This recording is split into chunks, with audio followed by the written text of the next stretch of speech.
Right, another scorching day on the east coast. We are in September now, but temperatures are really still quite warm here. It's 26 at the moment.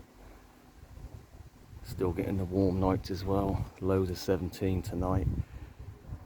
Still struggling with the fact that we've had no rain, so watering is becoming a bit of a chore, but just focusing on the plants in this late in the season that you know are still looking good. We'll get watered. Stuff that's not looking so good we'll not worry about too much. But I thought we haven't really done a look at my biggest palm, which is the Phoenix canariensis. You have to bear with me because it's pretty bright today and I can't see the screen at all on the phone, so it's not quite pointing at the right direction. Just have to bear with me.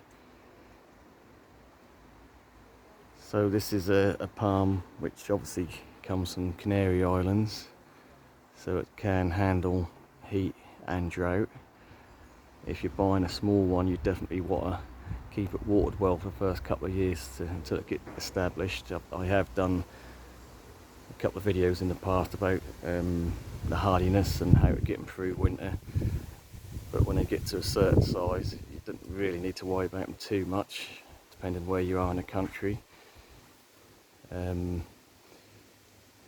We don't seem to get the cold winters like we used to. We did have Beast from the East, I want to say about 4 years ago, and this palm was quite small then, and it did spear pull, and I didn't really do anything. I didn't put any didn't treat it in any way, and just let nature take its course. But I think that was a hot summer after that Beast from the East event, and that took off again, and since then it's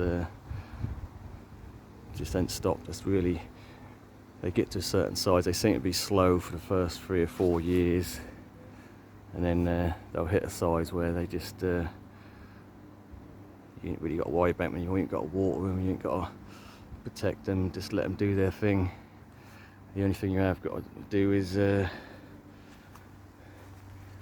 cut back any fronds that get in the way. I mean, this is getting to the point now where it's sort of eye level coming out into the lawn area where it could be an issue, so I'll probably leave that over winter and cut that off in the spring. There's a couple that probably could do with cutting off. I did cut about 3 or 4 early in the spring this year, and I'll probably do the same next year, just to neaten it up and just to stop the width of the plant, really, because I mean they do look nice, natural, and you know, nice and wide. These things can get up to 5 meters wide, but yeah, when they are quite sharp, the ends of these, and if you get that in your eye, you're going to know about it. So sort of safety wise, I don't like to have them at eye level.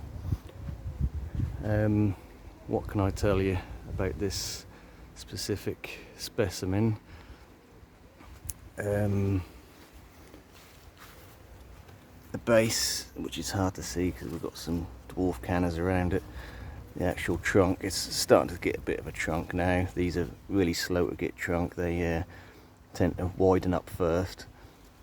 I mean, I don't know how this is picking up on camera, but it's probably a good 2 foot wide across the base of the trunk. And if I try to reach up, so I guess my hand span is maybe about 7.5 foot to my reach, and that's probably 11 foot, some of the highest fronds, so that's a good size. I know they're not hardy in a lot of places in the UK. Maybe if you're inland, sort of up north, you might struggle. And like I say, if you can get them past a certain size, you know, once they get 2 or 3 years in the ground, they do become acclimatised, and they do tend to be a bit hardier. They are a nice specimen. I mean, they're probably the most common plant common palm sold in the UK. I'm sure they sell thousands and thousands of these every year, and most of them probably die. But they are cheap, and if you want to just use them as a pot specimen or bedding for the summer, they are that cheap. You can do that, but you give them a chance, and you do give them a protection for the first couple of years, and you will be rewarded if you want a big specimen. Like I say, this is definitely for overall size, it is the biggest palm I've got in the garden. I've got one Trachycarpus just behind it here, which is sort of equal in the height, but obviously nowhere near the width, the overall area it takes up with the fronds.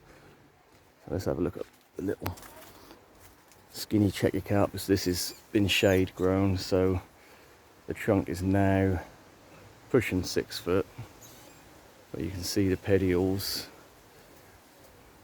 I mean, some of them are probably pushing 5 foot, so that is what you get when they grow in the shade.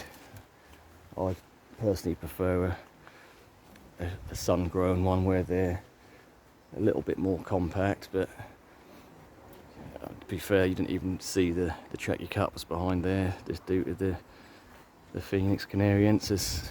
But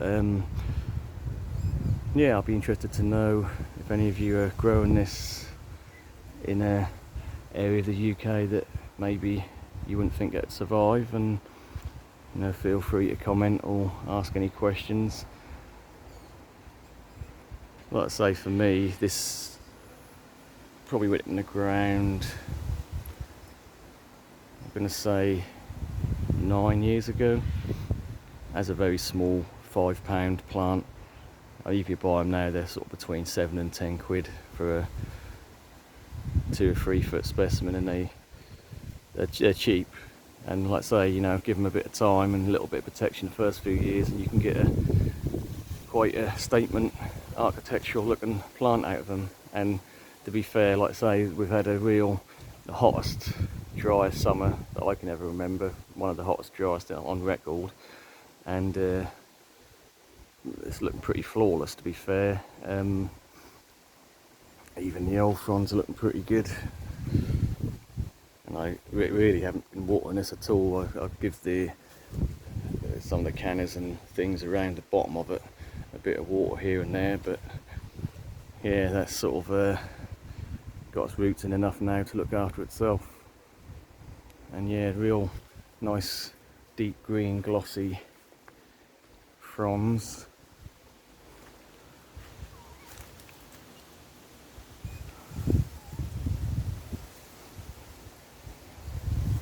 So yeah, I mean, if you want to grow a big palm, I mean, even at larger sizes, they are quite affordable.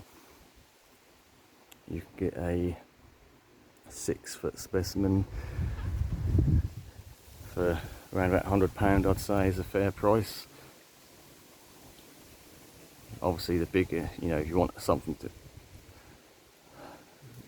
I don't like to badmouth nurseries, but they've got these in Urban Jungle at the moment, and it's probably a lot smaller than this, and they're nearly £1,000, so they do demand a high price tag when you get to a certain big size. But if you've got time on your side, it's definitely worth thinking about sort of a future plant if you want to let it grow on, which sometimes is a better way, because small potted specimen's going to root in better and quicker, and that will put on some size when it gets to a few years in and has survived the first few winters. That will put on some growth for you. And like I say, I've not really give this any special treatment. I do occasionally clean out the small pond filter here, which I do dump the wastewater on the palm. I've probably done that 2 or 3 times this year, so it gets a bit of fish wastewater, so that definitely helps, sort of natural fertiliser as such. But yeah, no, I've don't give this no special treatment whatsoever, and really, I mean, there's the odd, I don't know if you can see it on camera, just the odd brown spot here and there, but in general it's pretty flawless. So I'm really quite pleased, and I planted this way before I got into tropical style gardening, and